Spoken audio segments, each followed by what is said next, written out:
감사드립니다. 아멘. 이 확실한 진리의 말씀을 저희가 분명히 굳게 붙잡고 하나님 나라에 갈 때 주님 저희가 진짜 의의 멸류관을 확실히 받을 것을 믿고 나아가도록 도와주시옵소서. 아멘. 예수님의 생명이 저희 심령에 충만하게 하셔서 저희가 생명의 열매를 맺게 하여 주시옵소서. 아멘. 이 시간 주님의 말씀을 통해서 생명의 양식을 얻기를 원하오니 저희에게 양식을 먹여 주시옵소서. 아멘. 감사드리며 예수님의 이름으로 기도드립니다. 아멘. 갈라디아서 5장 22절하고 23절을 보면 이런 말씀 있죠. 오직 성령의 열매는 사랑과 희락과 화평과 오래 참음과 자비와 양선과 충성과 온유와 절제니 이 같은 것을 금지할 법이 없느니라. 아멘.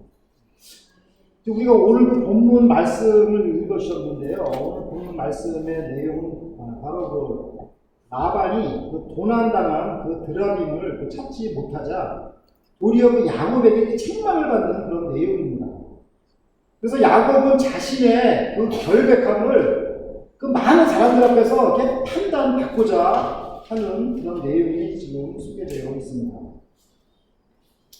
그러니까 오늘 이 본문 말씀을 통해서 우리도 우리 자신이 정말 하나님을 정말 잘 믿고 있는지, 이 성경에 보면 하나님을 믿는다는 이스라엘 백성들도 그나마 우상에 빠지는 걸 볼 수 있어요. 그러니까 우리가 뭐 하나님을 믿는다고 해서 믿는 게 아니더라고요. 보니까 정말 제대로 믿어야지 그냥 막 우상에 그냥 이렇게 빠지면서 우상을 섬기고 심판을 받고 이런 게 성경에 확실히 기록되어 있어요. 그러니까 우리가 하나님을 우리가 정말 잘 믿는가, 우리가 자신을 점검을 해야 돼요. 네, 근데 이 갈라디아서 5장 22절 23절 여기 화면에 나와 있는 것 같이 이것이 우리를 한번 점검할 수 있는 기준이 되는 거죠. 네? 예수님께서 뭐라고 말씀하셨냐면 좋은 열매가 좋은 나무가 좋은 열매를 맺는다고 했어요. 그러니까 우리가 뭐 입으로는 막 구원받았는데 거듭났는데 뭐 그런 거 별로 그냥 신경 안 쓰셔도 돼요. 네, 그냥 무시하셔도 돼요. 네, 그 사람이 맺는 열매가 어떤 열매인가를 보면 우리가 알 수가 있는 거예요. 네? 말로 우리가 뭐 5대양과 6대주를 뭐 5대양을 끊이지 못하겠어요? 끊일 수 있죠, 말로는. 그러니까 아무 의미가 없어요, 말로 하는 거는. 자기 그 삶에서 열매가 나타나야 되는데, 지금 그 사도 바울이 그 갈라디아에서 이 열매를 9가지를 지금 소개하고 있어요. 사랑, 러브, 희락, 조리. 정말 기쁨이 충만한가 이분이? 사랑이 충만한가? 화평, 정말 피스풀한 사람인가? 오래 참은 페이션스, 정말 인내심이 있으신 분인가? 자비, 카인드니스, 정말 친절한 말을 잘 하시는가? 양선, 굿니스, 정말 선한 마음이 있는가? 충성, 페이스플리스, 충성스럽게 정말 주님을 섬기시나? 온유, 젠틀리스, 매너가 있나? 마지막으로 절제, 셀프 컨트롤. 정말 절제력이 있나? 이런 열매를 맺는 분이 좋은 나무에서 좋은 열매를 맺는 거예요. 그래서 우리가 정말 이러한 열매를 맺고 있는지 정말 자신을 한번 이렇게 판단해 보시는 시간이 되시기를 바랍니다. 네, 창세기 31장 33절을 보십시오.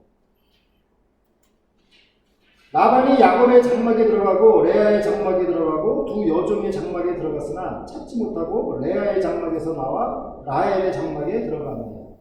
그러니까 라반은 이잡듯이 샅샅이 온 장막을 다 뒤졌습니다. 야곱의 장막, 레아의 장막, 두 하녀의 장막. 이 남은 거는 뭐죠? 예, 라헬의 장막이죠. 근데 라헬이 사실 그 드라빔을 훔친 장본인이죠. 그러니까는 뭐 라헬의 마음이 얼마나 떨렸겠어요.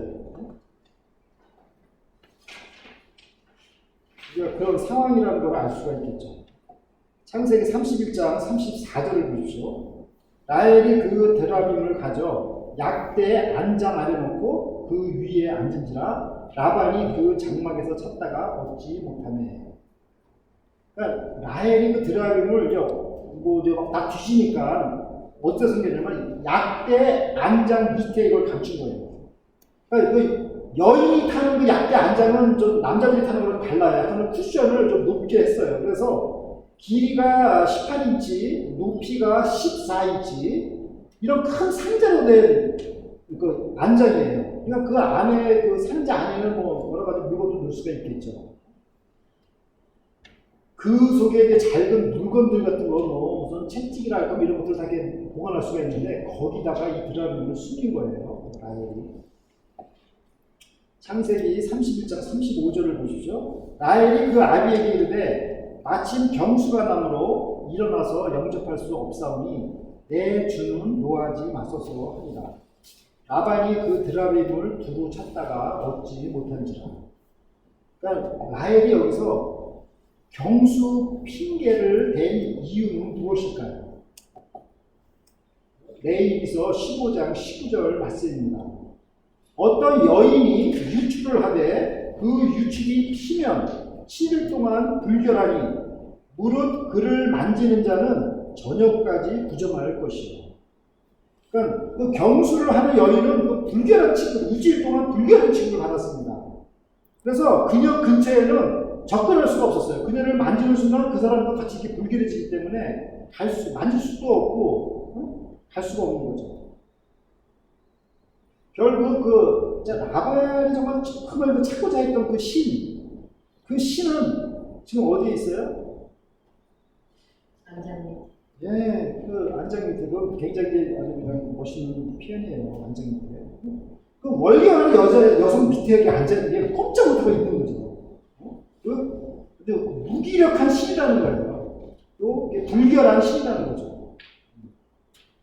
그러므로 사람이 만든 그 우상, 이것은 신이 아니죠. 솔직하게 얘기해 보세요. 그게 신이에요? 근데 그것을 신이라고 믿는 사람은 한마디로 불결한 사람이라는 것이죠. 창세기 31장 36절을 보십시오. 야곱이 노하여 라반을 책망할세 야곱이 라반에게 대척하여 가로되 나의 허물이 무엇입니까? 무슨 죄가 있기에 외삼촌께서 나를 불같이 비쫓나이까? 그러니까 이제 라반이 결국 드라빔을 찾지 못하니까 이 전세가 역전이 됐어요. 야곱이 그냥 다 움츠려가지고 꼼짝 못하고 있다가 라반이 이걸 찾지 못하니까 이제는 야곱이 이제 그냥 큰 소리를 치게 된 것입니다. 그리고 자신의 그 결백감을 그냥 강하게 아주 이렇게 주장을 했습니다. 야곱이 자기가 숨겼으면은 그렇게 강하게 할 수 있겠어요? 못하죠. 예, 그러므로 정말 이렇게 강력한 신은 어디서 나오냐? 정말 이 숨겨진 신에서 나오는 겁니다. 아멘. 우리 성도님들끼리 서로 교제할 때 이렇게 숨기지 않았으면 좋겠어요. 아마 비밀이야 비밀 지켜야 되는 거지만 그거 말고 그냥 복잡하게 숨기지 말았으면 좋겠어요. 그냥 투명하게 정말 그런 삶을 살았으면 좋겠습니다. 우리 예수님께서 우리한테 가르쳐주신 말씀이 투명하잖아요. 우리를 위해 십자가를 죽으시고 네 죄를 거기서 다 용서해 주시고 너를 구원해 주셨다. 이 진리가 얼마나 투명해요. 여기 감추거나 이런 게 없잖아요. 크리스천의 삶이 투명한 삶을 살아야 되는 거죠. 창세기 31장 37절을 보십시오. 외삼촌께서 내 물건을 다 뒤져보셨으니 외삼촌의 가장 직물 중에 무엇을 찾았나이까? 여기 나의 형제와 외삼촌의 형제 앞에 그것을 두고 우리 두 사이에 판단하게 하소서. 그러니까 야곱은 자기가 정말 결백하다는 것을 사람들 앞에서 한번 재판을 한번 해봐라. 내가 잘못한 거 있으면 얘기를 해봐라. 그렇게 당당하게 이렇게 말씀을 한 겁니다. 그래서 이 말은 결국은 우리한테 주는 질문이 하나 있죠. 누가 진짜 도둑놈인가? 그러니까 야곱의 그 재산을 빼앗으려는 라반이 진짜 도둑놈인가? 아니면 그 드라빔을 훔친 라헬이 진짜 도둑놈인가? 여러분은 누가 진짜 도둑이라고 생각하십니까? 또 누가 진짜 결백한 사람이라고 생각하십니까? 야곱은 비록 외삼촌이 자신을 10번이나 속였더라도 그냥 그걸 원망하지 않고 어떻게 했어요? 네, 그냥 하나님 앞에서 그냥 정당하게 수고하고 라반의 양떼들을 돌봤습니다. 이게 쉽지 않죠. 라반이 자기를 이렇게 속였는데 내가 그 사람의 양떼를 돌본다는 게 이게 쉽지 않죠. 야곱은 자기가 도둑놈 취급을 받은 이유가 하나도 없었습니다. 그런데 여기서 우리가 한번 이렇게 생각을 해보세요. 만약에 라헬이 그 발각이 됐다면 이 상황은 어떻게 바뀌었을까요? 그냥 재산이고 뭐고 탁 빼앗기고 가장 중요한 야곱의 그 가정은 그냥 아주 탁 났을 것입니다. 디스토리가 됐을 것입니다. 라헬이 그 도둑질한 거 잘했다는 게 아니에요. 그런데 라헬의 그런 그 도둑질한 그 허물에도 불구하고 하나님께서는 야곱의 가족을 지켜주셨습니다. 이것이 바로 하나님의 은혜입니다. 은혜는 받을 자격이 없는 사람이 받는 게 은혜잖아요. 받을 걸 당연히 받는 건 싹시죠. 대가를 받는 건. 근데 받을 자격이 없는 사람한테 주는 게 은혜입니다. 네. 우리가 행한 행위대로 만약에 심판을 받는다면 어떻게 되겠어요? 여기서 천국에 갈 사람 한 명도 없어요. 누가 천국에 갈 수 있겠어요? 하나님 아버지께서는 그 방탕한 그 둘째 아들이 돌아왔을 때 그걸 사랑으로 품어주시는 그런 자비의 하나님이십니다. 너 어디 가서 내 재산을 다 탕진하고 인주해서 어디라고 여기 와 이렇게 약한 짓이 아니라 사랑으로 하나님께서 품어주셨어요. 이것이 하나님의 은혜입니다. 사랑하는 라크로스 세스만교회 성도 여러분, 위기 가운데 있었던 야곱이 하나님의 보호하심으로 극적인 반전을 이루어서 라반의 기선을 제압하였습니다. 원수 마귀는 우리의 약점을 보면 끝까지 물고 뜯을 것입니다. 주님의 보호하심이 없다면 우리는 쓰러질 수밖에 없습니다. 사탄의 그 정죄에 당해낼 수가 없어요. 종교개혁자 마르틴 루터는 하도 그게 그냥 해가지고 우울증까지 걸렸었어요. 정신병까지 걸렸어요. 사도 바울은 한때 그리스도인을 잡아 죽이는 일에 앞장섰던 사람입니다. 그러니까 그리스도인 그 성도들 사이에서는 사도 바울에 대해서 뭐라고 얘기했냐면 천하의 몹쓸놈이라고 그렇게 얘기했어요. 왜냐면 그리스도인을 잡아 죽이니까 사도 바울이 하나님 믿기 전에 예수님 믿기 전에. 그러나 이 사도 바울이 부활하신 예수님을 만나고 거듭난 사람이 되었습니다. 그리고 새로운 삶을 살았습니다. 이것이 중요한 것입니다. 과거에 내가 어떻게 살았든 그거 중요한 거 하나도 없어요. 내가 예수님을 믿고 구원받고 앞으로 새로운 삶을 사는 거, 그게 중요한 것입니다. 그러니까 사도 바울이 죽기 직전에 이 말씀을 남겼어요. 최후의 고백. 이게 지금 디모데 후서 4장 7절과 8절 말씀입니다. 내가 선한 싸움을 싸우고 나의 달려갈 길을 마치고 믿음을 지켰으니 이제 후로는 나를 위하여 의의 면류관이 예비되었으므로 주 곧 의로우신 재판장이 그날에 내게 주실 것이니 내게만 아니라 주의 나타나심을 사모하는 모든 자에게입니다. 아멘. 우리도 여기에 해당이 되는 거죠. 과거에 너 무슨 죄 졌지? 그걸 가지고 하면 무슨 의의 면류관이에요. 그렇지만은, 네. 하나님께서 이 진짜로 몹쓸 사람 이스라엘 사도 바울을 택하시고 변화시키시고 이러한 그 변화된 삶을 살게 하신 것입니다. 사도 바울은 예수님을 만나서 변화된 삶을 살았습니다. 그러므로 우리가 예수님을 믿는다는 게 뭡니까? 바로 사도 바울처럼 선한 싸움을 싸우는 것입니다. 아멘. 대상이 뭐예요? 불의와 싸워야 되죠.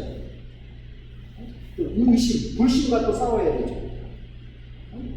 또 비진리하고 또 싸워야 되죠.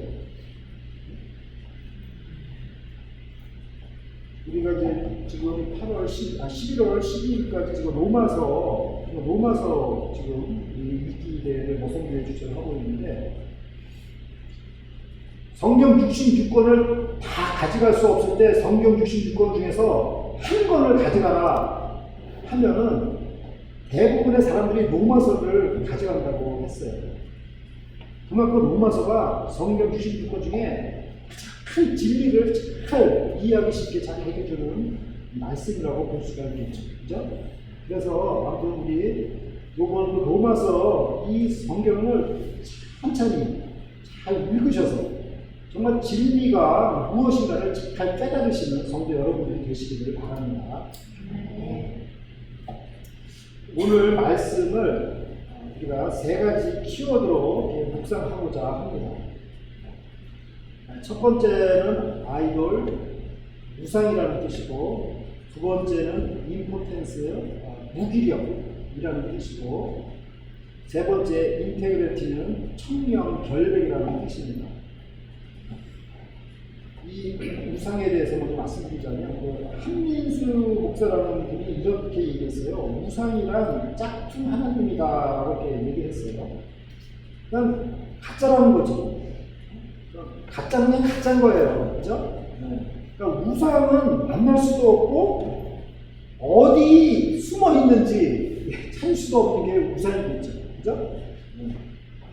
그런데 하나님은 어떤 분이시죠? 네? 네, 창조주 하나님. 예레미야서 29장 19절에 이렇게 써 있어요.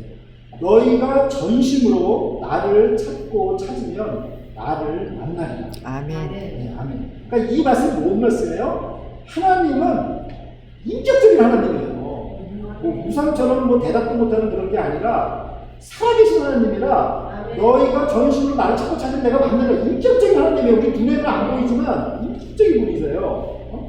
살아계신 하나님이시라서 우리가 찾으면 만나주시는 분입니다. 아멘. 우리가 가짜 우상에 빠지지 않고 이 살아계신 진짜 하나님을 섬기시는 저와 여러분이 되시기를 기도합니다. 아멘.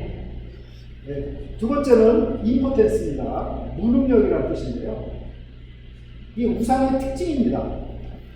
라반은 그 우상 그 드라빔을 잊었듯이 찾았지만 그 우상은 약대 안장 밑에서 아무 소리도 내지 못하였습니다.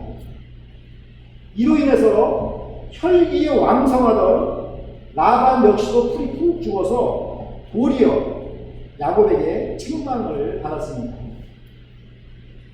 우리가 살아계신 하나님을 섬길 때 생명이 넘치는 삶을 살 줄 믿습니다. 아멘. 세 번째는 인테그리티입니다. 청명 결백. 야곱은 라반이 하는 일이 마음에 들지 않았어도 사람 보고 일하지 않고 하나님 앞에서 청명 결백하게 일을 하였습니다. 그래서 라반에게 당당하게 주장할 수 있습니다. 내 부담에 침을 뱉어! 이렇게 말할 정도로 아주 그냥 당당한 삶을 사는 것입니다. 이것이 이 악한 세상에서 우리 그리스도인이 살아가야 할 자세입니다. 아멘. 난 이걸 최고의 무기로 삼았으면 좋겠어요. 내 부담에 침을 뱉어라. 당당하게, 정말 결백하게. 왜냐, 세상은 그렇게 잘 못 살잖아요. 감추려 하지 말고 청명 결백한 삶을 사시는 성도 여러분들이 되시기를 바랍니다. 아멘. 사랑하는 성도 여러분, 우상을 섬기면 무기력하며 패배할 수밖에 없지만 살아계신 하나님을 섬기면 인격적인 관계를 맺으며 생명력이 넘치는 삶을 살 수 있습니다.